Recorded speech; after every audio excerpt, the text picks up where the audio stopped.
Selamat malam, Kaltim Headline Malam kembali hadir bersama saya Rosmi Rahma. Sejumlah informasi penting akan kami hadirkan untuk Anda dan berikut di antaranya. Kita awali Kaltim Headline Malam edisi kali ini. Kecelakaan laut terjadi di perairan Muara Telak, Kecamatan Longkali, Kabupaten Pasir. Kapal tanker yang sedang melaju menabrak perahu nelayan yang sedang mencari ikan. Peristiwanya dini hari saat suasana gelap dan dua nelayan sedang tidur di atas perahu. Satu orang nelayan selamat dan satu orang lagi hilang. Berikut informasinya. Sampai hari ketiga, pencarian nelayan dikabarkan hilang bernama Mahmud belum membuahkan hasil. Tim SAR yang turun menggunakan peralatan rescue dan perahu karet bermotor telah berusaha keras menelusuri tempat kejadian, namun belum menemukan keberadaan Mahmud. Tim SAR gabungan mendapat informasi kejadiannya pada hari Selasa 8 Desember 2020 pukul 2 dini hari. Namun baru ada laporan kepada Kantor Pencarian dan Pertolongan Balikpapan 1 hari kemudian. Dua nelayan bernama Saming dan Mahmud melaut menggunakan perahu. Menurut cerita Saming yang selamat dalam kecelakaan laut itu, mereka menambat tali perahu di tali tambat batubara yang berada di sekitar Laut Muara Telak, Kecamatan Longkali, Kabupaten Pasir. Dini hari itu keduanya tertidur di atas perahu. Namun tiba-tiba Mahmud yang terbangun lebih dulu berteriak, membangunkan Saming karena melihat ada kapal tanker menuju arah mereka. Mahmud meminta rekannya itu segera memotong tali tambat perahu. Namun terlambat, kapal menabrak mereka. Keduanya tercebur ke laut. Saming berhasil berpegangan pada perahu yang terbalik, sedangkan Mahmud tidak diketahui ada di sebelah mana. Kapal tanker yang tidak menyadari telah menabrak perahu nelayan terus saja melaju. Baru pagi harinya, Saming yang bertahan di perahu ditemukan pemancing berperahu dan kemudian menolong mengantarkan pulang. Malam Selasa dia kejadiannya itu dia tabrak kapal situ. Kapal LCT ya? Iya. Bapak sempat melihat Pak Mahmud? Sampai dia teriak, bilang bangun aja, potong tali, ada kapal. Enggak. Bapak posisi tidur? Iya. Kan baru setelah itu sudah mancing, aku istirahat dulu, tidur. Bapak tertidur, Iya. Kemudian Pak? Dalam masa istirahat itu dia teriak, anak bilang bangun, potong tali, ada kapal. Enggak sampai kita potong, langsung tinggi sih. Aku di bawah kapal itu ada setengah jam. Bapak di dalam air setengah Iya. jam? Terus kemudian Bapak keluar dari Ya, kapal? enggak tahu caranya kapal itu bisa keluar. Aku sudah hidup. Lepas Bapak dari kapalnya anaknya. Kemana dia? Bapaknya dalam kapal terus ya. Enggak ada teman. Depan kapal kan ada kamar itu. Terlumpuk di situ ya? Iya. Kan pasti nggak ada air di situ ya Pak ya? Iya. Nah kemudian setelah Bapak keluar ada lihat Pak Mahmud tidak? Kosong sudah. Sudah tidak ada? Iya. Terhanggus semua alat. Tim Kaltim TV melaporkan.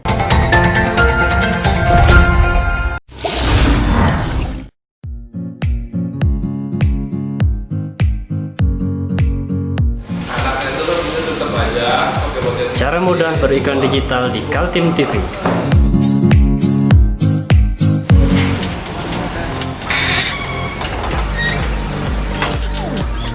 Yang pertama, jadilah sahabat Kaltim TV.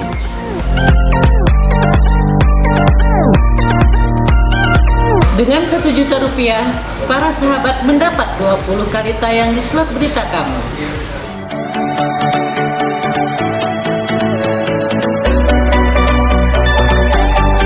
Dengan 20 detik dapat menjangkau 20.000 penonton. Anda beruntung karena mendapat kesempatan perdana dari kami. Ayo jadilah sahabat Kaltim TV.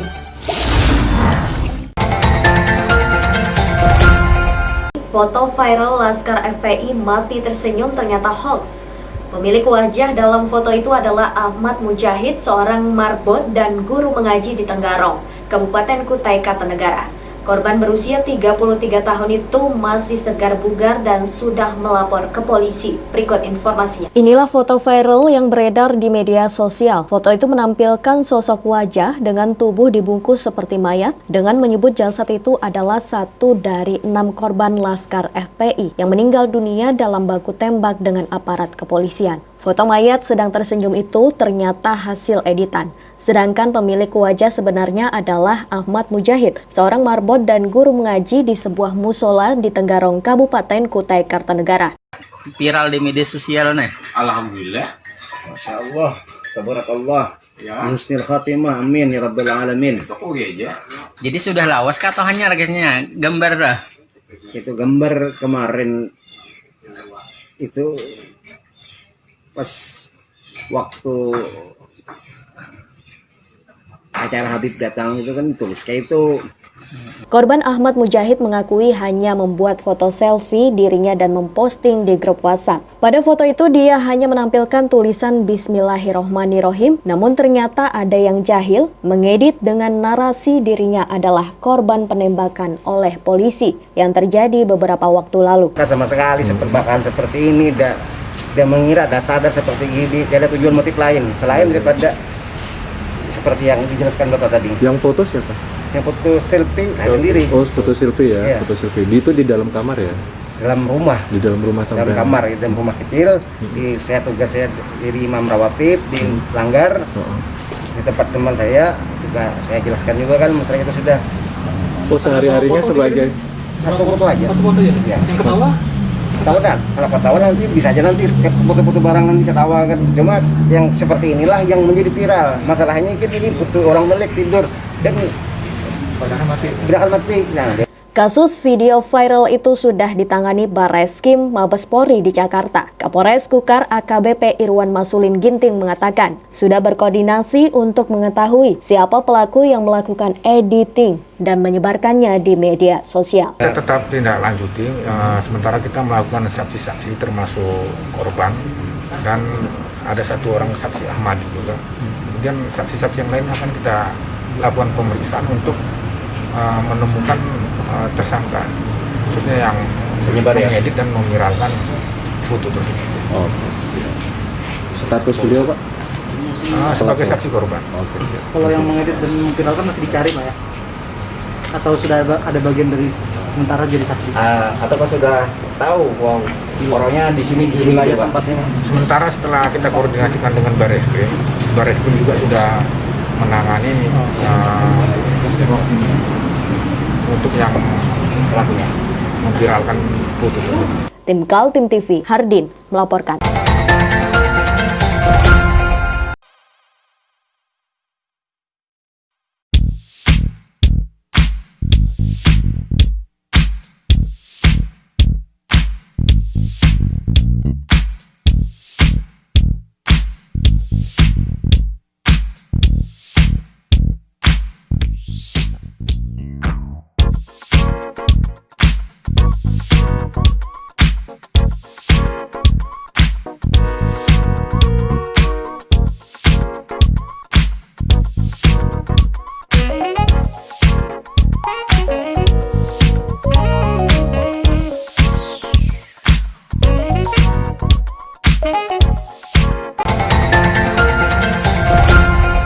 Pilkada serentak di Kota Samarinda berjalan lancar meski belum ada perhitungan resmi dari KPU. Namun pasangan Andi Harun Rusmadi Wongso diumumkan menang tipis oleh lembaga survei yang melakukan perhitungan cepat atau quick count. Suasana gembira terjadi di posko Andi Harun Rusmadi. Sejumlah simpatisan merayakan kemenangan setelah lembaga survei jaringan isu publik bekerja sama dengan LSI Deni JA mengumumkan hasil quick count atau perhitungan cepat. Pasangan Andi Harun Rusmadi hasil quick count memperoleh 35,6% dengan pesaing terdekatnya pasangan Zairin Zain Sarwono memperoleh 34,3%. Sedangkan pasangan Barkati Darlis Patalongi memperoleh 30,1%. Data masuk 100%.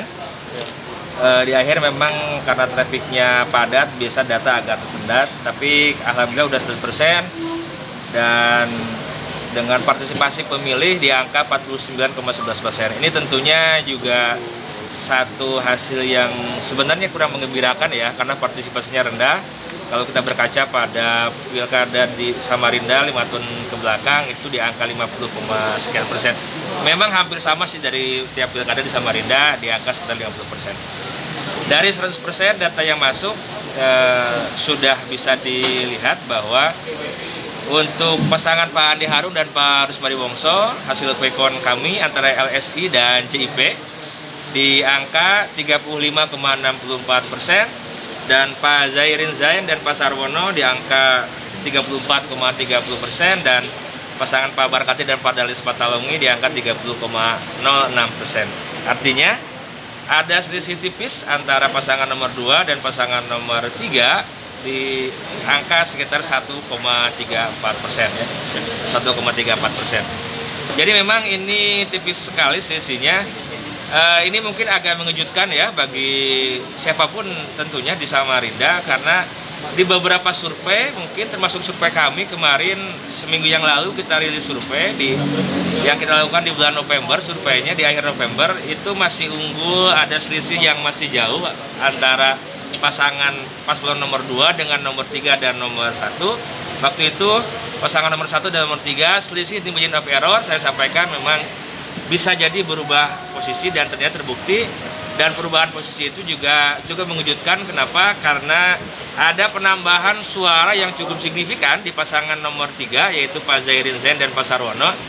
Saya melihat ini bisa jadi yang pertama, pasangan Pak Zairin Zain dan Pak Sarwono beserta para pemilihnya muncul semangat, tambah semangat semakin besar di akhir-akhir. Kenapa?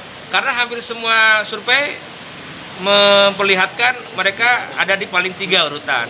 Itu mungkin yang menjadi pelecut, dan lainnya juga bisa jadi. Meski dalam suasana gembira, namun Andi Harun mengingatkan para pendukungnya, hasil yang resmi adalah hasil real count dari KPU Samarinda. Andi Harun optimis hasil akhir dari real count tidak banyak berubah dari hasil quick count yang dilakukan timnya. Sementara pasangan lainnya, Zairin Zain dengan Sarwono, juga menggelar pertemuan pers sore harinya. Pasangan dari jalur independen ini juga mengaku masih optimis memenangkan Pilkada Kota Samarinda berdasarkan perhitungan yang dilakukan internal timnya. Tim Kaltim TV, Hardin dan Ahmadi melaporkan.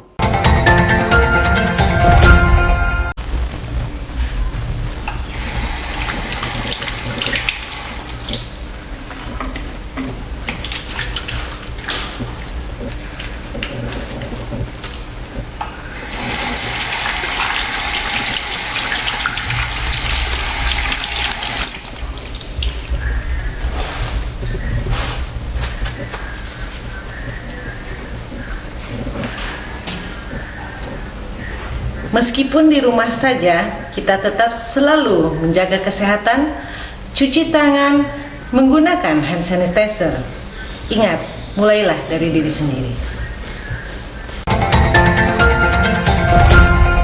Ahmad Mujahid keberatan fotonya viral karena disebut sebagai jenazah Laskar FPI tersenyum saat meninggal.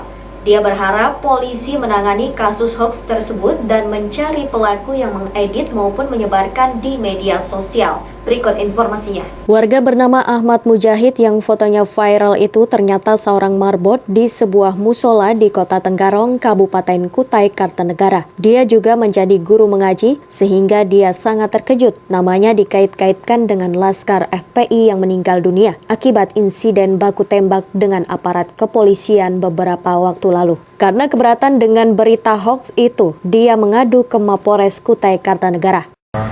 Kita buat terima laporannya dan kita melakukan lidik berkaitan dengan pelaku yang mengedit dan memviralkan foto. Kepada wartawan yang menemuinya saat di Mapores Kutai Kartanegara, saksi korban Ahmad Mujahid menjelaskan kronologi hingga fotonya tersebar dan menjadi viral. Awalnya dia mengaku membuat foto selfie saja saat di dalam kamar dan kemudian memposting di grup WhatsApp pencinta dan pembela ulama di mana dirinya juga sebagai salah seorang membernya. Berikut adalah pernyataan Ahmad Mujahid di kantor polisi. Sebagai merasa dirugikan karena itu berakibat tidak baik keharmonisan bermasyarakat dan berkebangsaan.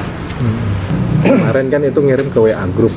Sampai tulis apa di WA grup itu? Cuma sekedar untuk Bismillahirrahmanirrahim, di atasnya cuma sekedar apa gurau-gurauan tadi, artinya Bismillahirrahmanirrahim itu aja. Ya, itu aja.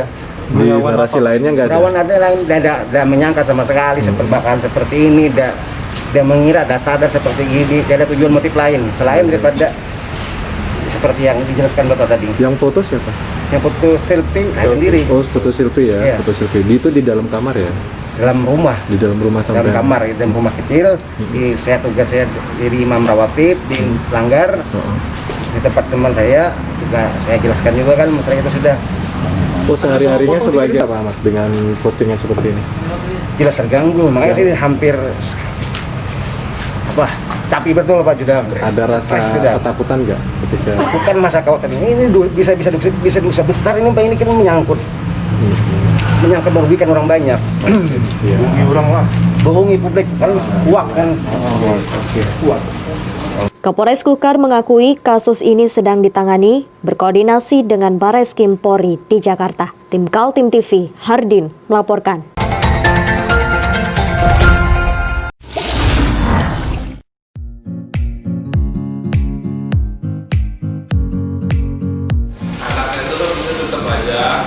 Cara mudah beriklan digital di Kaltim TV.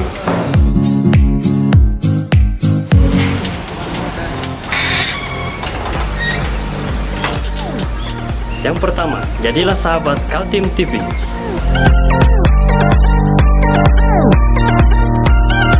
Dengan Rp1.000.000, para sahabat mendapat 20 kali tayang di slot berita kamu.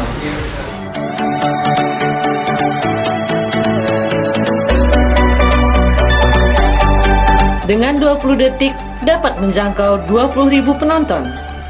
Anda beruntung karena mendapat kesempatan perdana dari kami. Ayo jadilah sahabat Kaltim TV.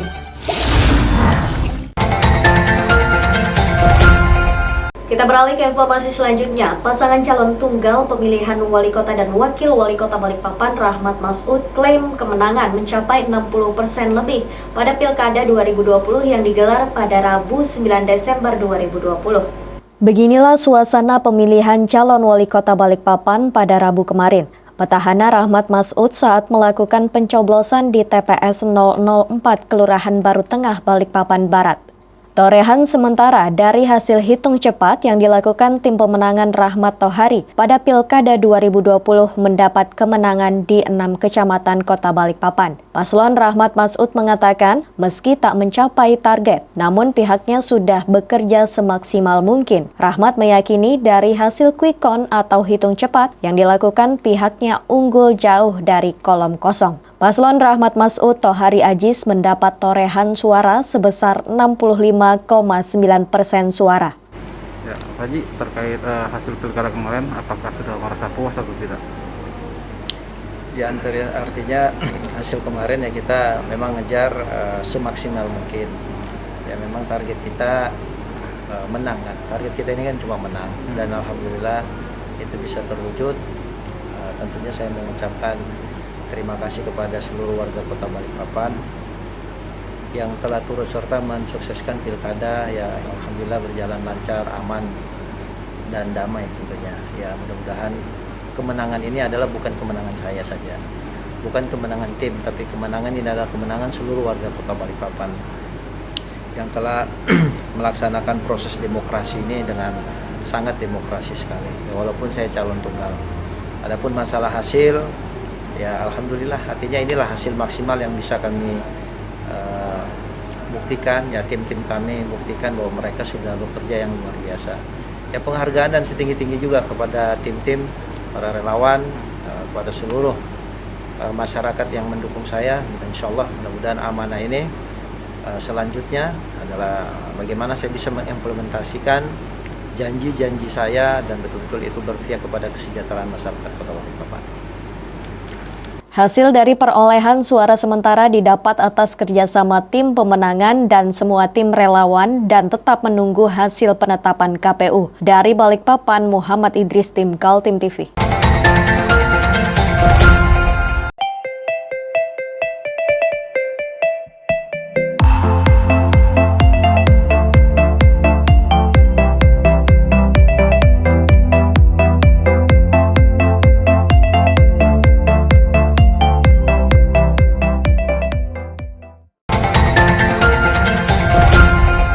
Wajah baru, harapan baru. Begitulah yang diinginkan masyarakat Kalimantan Timur, adanya pengisian jabatan strategis di lingkungan Pemprov Kaltim. Salah satu organisasi perangkat daerah yang diharapkan itu adalah Dinas Energi dan Sumber Daya Mineral yang kini dipercayakan kepada Kristianus Beni.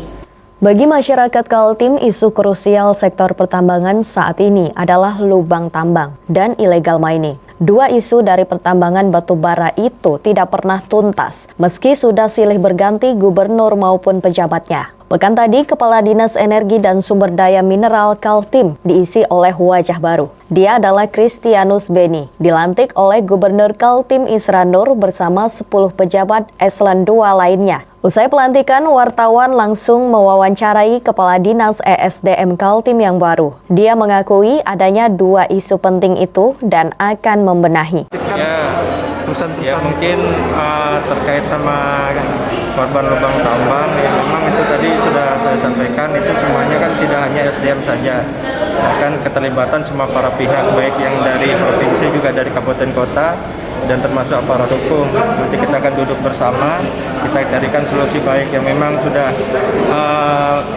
tindak pidana, akan kita tindak pidana lah. Sebagai catatan, ada ratusan lubang tambang batubara di Kalimantan Timur. Lubang tambang itu ditinggal begitu saja setelah pengusaha mengeksploitasi batu bara. Akibatnya, sampai bulan September 2020 lalu, setidaknya ada 39 orang mati tenggelam. Sedangkan isu illegal mining tidak kalah ironinya. Dari puluhan laporan masyarakat adanya aksi illegal mining di berbagai daerah, penegakan hukum tidak berdaya. Bahkan, kasus-kasus illegal mining yang sudah ditangkap aparat hukum dan sudah dinyatakan ada tersangka tidak sampai ke pengadilan. Sekarang ini kan yang kita ketahui bersama, pasca Undang-Undang Minerba yang baru nomor 3 2020, kemudian pasca diberlakukannya Undang-Undang Cipta Karya nomor 35 ya berapa ya. Lalu kemudian memang dari situ ada beberapa item yang memang kebijakan dari pemerintah daerah yang sebelumnya ada ditarik sama ke pusat. Nah itu memang harus kita kondisikan lagi memang anunya, dan mudah-mudahan nanti ke depannya termasuk yang royalti, PNBP semua itu bisa kita dapat kembali, karena memang tugas saya memang agak berat, karena di saat ini memang kita dari pemerintah Kalimantan Timur memang perlu banyak mencari sumber-sumber PAD dari bidang SDM, karena selama ini memang SDM ini untuk Kalimantan Timur cuma cukup besar ya, sekitar 40%. Akankah Kristianus Beni mampu membenahi kasus-kasus pertambangan di Kaltim? Kita tunggu saja. Tim Kaltim TV, Hardin melaporkan.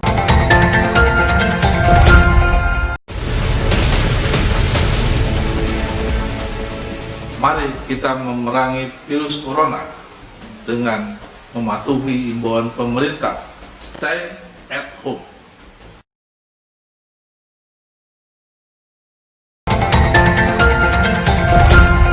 Demikian Kaltim Headline Malam edisi kali ini. Informasi lainnya dapat Anda simak melalui situs website kami www.kaltim.tv, channel YouTube dan fanpage Facebook Kaltim TV.